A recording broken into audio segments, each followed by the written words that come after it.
तो आज हम डिस्कस करने वाले हैं दो ब्रेकआउट स्टॉक्स के बारे में, जो कि आप सोच सकते हैं ऐसे गंदे मार्केट में भी अपने ऑल टाइम हाई का ब्रेकआउट दे रहे हैं।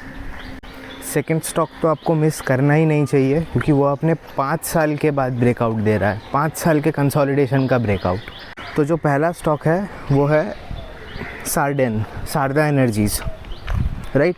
अब आप देखिए, इसने एक अप मूव दिया, फिर इसने एक ट्रायंगल पैटर्न बनाया, फिर इसने ब्रेकआउट दिया, और एक फिर से अभी उसने ट्रायंगल पैटर्न बना के लास्ट डे में एक बिग ग्रीन कैंडल बना के ब्रेकआउट दिया है।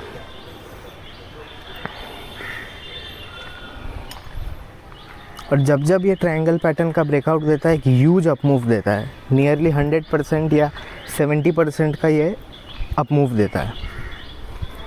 अच्छा, इस ट्रायंगल पैटर्न को हम बोलते क्या है? इस ट्रायंगल पैटर्न को हम टेक्निकल एनालिसिस के टर्म में बोलते हैं ड्रावर्स बॉक्स। तो ये रहा आपके स्क्रीन पे पहला ड्रावर्स बॉक्स, और ये रहा अभी इसका करेंटली रिसेंट बनाया हुआ दूसरा ड्रावर्स बॉक्स। अब आप देख सकते हैं जो ब्रेकआउट कैंडल था वो कितना बड़ा है और कितना पावरफुल है। चलिए अब हम वॉल्यूम भी लगा के देखते हैं कि होता क्या है, वॉल्यूम में क्या चेंजेस आता है। आप देख सकते हैं जितने भी बार ड्रावर्स बॉक्स का इसने ब्रेकआउट दिया है, आप ब्रेकआउट कैंडल का वॉल्यूम देखिए, ह्यूज वॉल्यूम होता है। और वॉल्यूम बढ़ने के बाद ही देखिए आप वॉल्यूम ड्राई अप हो जाता है। इसको हम बोलते हैं वॉल्यूम ड्राई अप हो जाना, या फिर हम इसको बोलते हैं अक्यूमुलेशन फेज़ में चले जाता है स्टॉक। मतलब जिन्होंने भी स्टॉक ख़रीदा था वो बेचना नहीं चाहते अपने स्टॉक को, तो वॉल्यूम ड्राई अप हो जाता है। और जब फिर से फ्रेश ब्रेकआउट आता है, नए बायर्स की एंट्री होती है और वॉल्यूम फिर से एक सर्ज देता है। तो लास्ट डे कैंडल जो ब्रेकआउट कैंडल था उसका भी वॉल्यूम देख सकते हैं। अब देखते हैं इसको ट्रेड कैसे करेंगे। जिस मोमेंट पे प्रीवियस डे हाई का ब्रेकआउट हो जाएगा प्राइस का, हम वहाँ पे अपनी एंट्री बनाएंगे।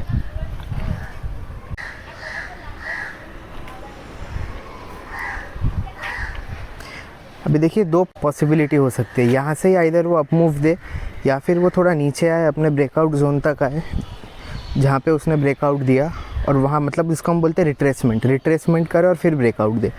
तो हम 50-50 क्वांटिटीज़ में एग्जीक्यूट करेंगे हमारे ट्रेड। पहला ट्रेड हम लेंगे जब ब्रेकआउट का ये करंट कैंडल का हाई टूटेगा, तो तब हम 50 क्वांटिटी से एंटर करेंगे। और अगर ये बाद में रिट्रेसमेंट देता है तो हम वहाँ पे भी अपनी एंट्री बनाएंगे, और रिट्रेसमेंट का एसएल होगा यहाँ पे, और ब्रेकआउट कैंडल पे अगर आप एंट्री ले रहे हैं तो उसका एसएल होगा यहाँ पे।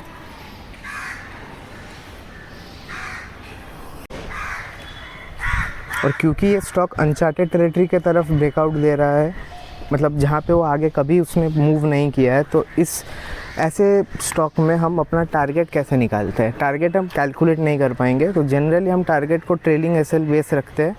और मैं फिर भी आपके रेफरेंस के लिए target 1, target 2 and target 3 mark कर दे रहा हूँ, और इसके ऊपर आप ट्रेलिंग एसएल यूज़ करिए। और अगर आपको ट्रेलिंग एसएल नहीं पता क्या होता है और आप इंटरेस्टेड हो जानने के लिए कि आप मैक्सिमम प्रॉफिट्स कैसे निकाल सकते हो ट्रेलिंग एसएल यूज़ करके, तो प्लीज़ वीडियो के नीचे कमेंट करिए। मैं उसके लिए भी एक डेडिकेटेड वीडियो बना दूंगा with live examples of stock, या मेरे प्रीवियस जो मैंने स्विंग ट्रेड्स लिए थे उसको एक्सप्लेन करके कि ट्रेलिंग एसएल यूज़ कैसे किया जाता है। तो हमारा दूसरा जो स्टॉक है वो है एसआरएफ दे रहा है ब्रेकआउट 5 साल के बाद। अब देखिए मैं यहाँ पे 2 ट्रेंड लाइन ड्रॉ करता हूँ, ये एक ट्रेंड लाइन और ये हुआ उसका अपर साइड का ट्रेंड लाइन। अब यहाँ पे देखिए कितने बार प्राइस ने अपना सपोर्ट लिया है इसी ट्रेंड लाइन से नीचे से, और कितने बार उसने ऊपर से रेजिस्टेंस लिया है। इस पैटर्न को हम क्या बोलते हैं? पिनेंट फॉर्मेशन, पिनेंट, राइट। और देखिए करेंटली इसने अपने कंसोलिडेशन बोलिए या पिनेंट पैटर्न का सक्सेसफुल ब्रेकआउट भी दिया है, और ब्रेकआउट देने के बाद इसने वो जो रेड कैंडल देख रहा है वो है रिट्रेसमेंट कैंडल। उसने एग्जैक्टली अपने ब्रेकआउट पॉइंट के ऊपर से रिट्रेसमेंट भी दिया है, और रिट्रेसमेंट के बाद वो फ्रेश ब्रेकआउट के तरफ भी अपमूव कर चुका है। तो हाई प्रोबेबिलिटी सेटअप है इसमें।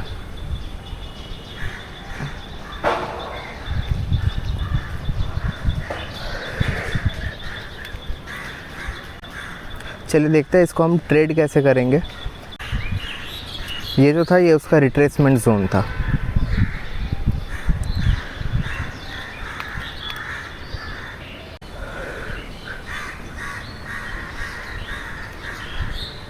आप ये भी देख सकते हैं कि ब्रेकआउट के आगे मतलब उस टाइम से वॉल्यूम में भी एक अप मूव आया है।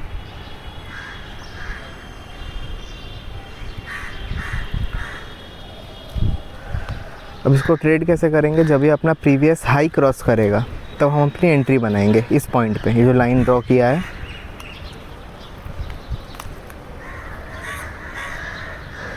स्टॉप लॉस को रखेंगे लास्ट कैंडल के लो से थोड़ा नीचे।